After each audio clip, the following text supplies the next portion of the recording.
And do not be conformed to this world, but be transformed and progressively changed by the renewing of your mind, so that you may prove what the will of God is that which is good and acceptable and perfect.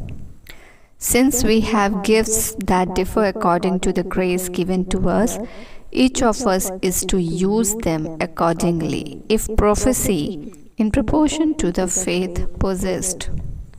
इस संसार के सदृश ना बनो, परंतु तुम्हारे मन के नए हो जाने से तुम्हारा चाल चलन भी बदलता जाए, जिससे तुम परमेश्वर की भली और भावती और सिद्ध इच्छा अनुभव से मालूम करते रहो। जबकि उस अनुग्रह के अनुसार जो हमें दिया गया है, हमें भिन्न भिन्न वरदान मिले हैं, तो जिसकी भविष्यवाणी का दान मिला हो वह विश्वास के परिणाम के अनुसार भविष्यवाणी करे।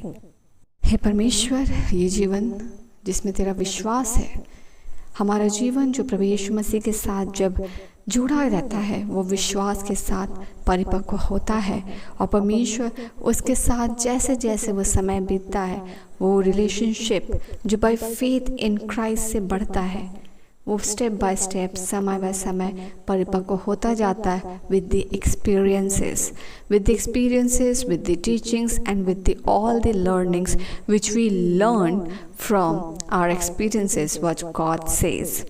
हम परमेश्वर की इच्छाओं को, जैसे प्रभु यीशु मसीह ने कहा और उन्होंने अपने जीवन में उस इच्छा को सिद्धता से पूरा किया, वैसे ही परमेश्वर जब बोलते हैं कि हम अपने जीवन में परमेश्वर जब हम अपने चाल चलन को, अपने पुराने मनुष्यत्व को छोड़ भीतरी मनुष्यत्व पे यानी अपने आत्मिकता पे जब हम ध्यान देते हैं, जो कि हमारे जीवन का आधार है, हमारा जीवन जब प्रभु यीशु मसीह में कल तक हम कठोर थे, जिस रीति से वचन कहता है कि पौल जब साउल था और उस समय जब परमेश्वर के लोगों के ऊपर अत्याचार करता था, तब तक परमेश्वर वो बाहरी मनुष्यत्व पे था, वो अंधा हुआ, उसने यीशु मसीह के साथ उसका अनकाउंटर हुआ, और जब उसने यीशु मसीह को ग्रहण किया तो वचन कहता है कि जब वो प्रार्थना करता है तो उसके आँखों से छिलके के नाई परमेश्वर पपड़ी हट जाती है और परमेश्वर उसे फिर सब दिखने लगता है। हमारा मनुष्यत्व भी जो बाहरी मनुष्यत्व है वो छिलके की नाई है, जिसके अंदर हमारा भीतरी मनुष्यत्व है, हमारी आत्मिक जीवन जो कि प्रभु यीशु मसीह पर विश्वास करके नई रीति से जन्म लेता है। जैसे प्रभु यीशु मसीह ने कहा कि जिस तरह तुमने शरीर में जन्म लिया है वैसे आत्मा में जन्म लेना भी आवश्यक है। दोबारा जन्म लेने के बाद प्रभु यीशु मसीह कहता है मतलब आत्मा से जन्म लेना।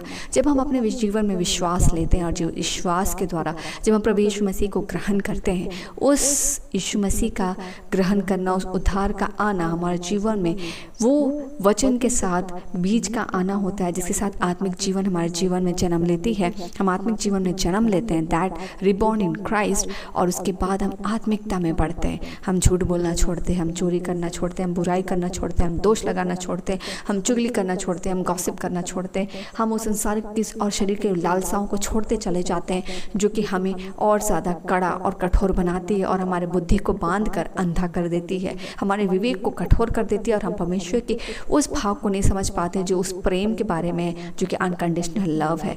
बट जैसे ही हम प्रभु यीशु मसीह को अपने जीवन में ग्रहण करते हैं और आत्मिकता वचन के साथ जब हमारे जीवन में जन्म लेती है, हम परमेश्वर उसके साथ डिलीवर होते चले जाते हैं। और जैसे ही पवित्र आत्मा की सहायता और सहभागिता हमारे साथ आकर हमारे साथ होने लगती है, हमारे विवेक में प्रभु पवित्र आत्मा की अगुवाई में प्रभु यीशु मसीह के अनुग्रह के द्वारा जो उसने हमारे लिए प्रार्थना किया है, सहायक के द्वारा हमारे जीवन में विवेक पर परमेश्वर तरफ दखल होने लगता है। जो गलत है तो उसे परमेश्वर गलत बताने लगता है और जो सही है तो उसे सही बताने लगता है। हम गलत मार्ग छोड़ के अपने आप सही मार्ग पर चलने लगते हैं। हमें अपने आप अंधेरा अंधेरा दिखने लगता है और हम उजाले को पहचानने लगते हैं। हम अपने आप परमेश्वर की सहभागिता को पसंद करने लगते हैं। हमें वचन पढ़ना अच्छा लगता है, हमें प्रार्थना करना अच्छा लगता है, परमेश्वर के बारे में बात करना अच्छा लगता है, उसके अगुवाई में चलना अच्छा लगता है, घंटों परमेश्वर के साथ बातें करना अच्छा लगता है। ये वो आत्मिकता है और जो अंदरूनी मनुष्यत्व है जिसके बारे में बाइबल बतलाती है। बाहरी मनुष्यत्व घटता चला जाता है और हम भीतरी मनुष्यत्व में बढ़ते चले जाते हैं। That is the transformation in Christ. और जब हम परमेश्वर उसमें जब बढ़ते हैं, हमारा चाल चलन अपने आप परमेश्वर के अनुसार होने लगता है। और जिसके बारे में कहता है कि तुम अनुभव से परमेश्वर की इच्छा को भली भांति जानने लगोगे।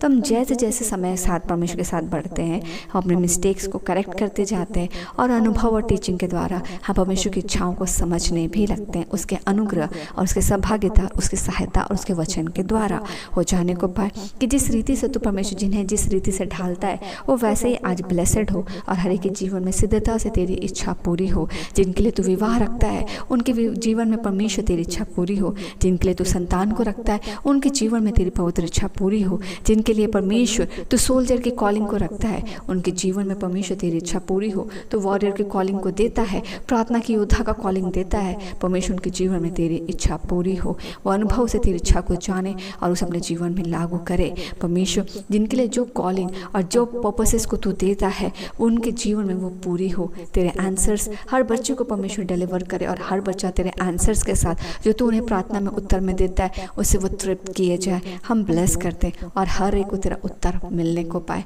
आगे वचन जिस तरह कहते हैं कि जिसको जो भाग परमेश्वर तो अपने अनुग्रह से देता है वो फ्रूटफुल हो और हर कोई इससे आशीषित होने को पाए। धन्यवाद देते हैं पिता आज के दिन के लिए जिसे तू संभालता है और हमें सुरक्षित रखता है। हम रात के बेलों को आगे आपको सौंपते हैं। हम हमारे परिवार, हमारे प्रियजन समेत हम सबको स्मरण करते हैं। हम सुरक्षित सोएं और कल का दिन भी यीशु में आशीषित हो और हमारे जीवन गवाहियों से आपको महिमा मिले। हम धन्य कहते हैं। सारी प्रार्थना आपको सौंपते हैं और मांगते सभी प्रार्थना को पिता अनुग्रह सुनिए, स्व के राज में ग्रहण कीजिए यीशु के नाम से, आमीन।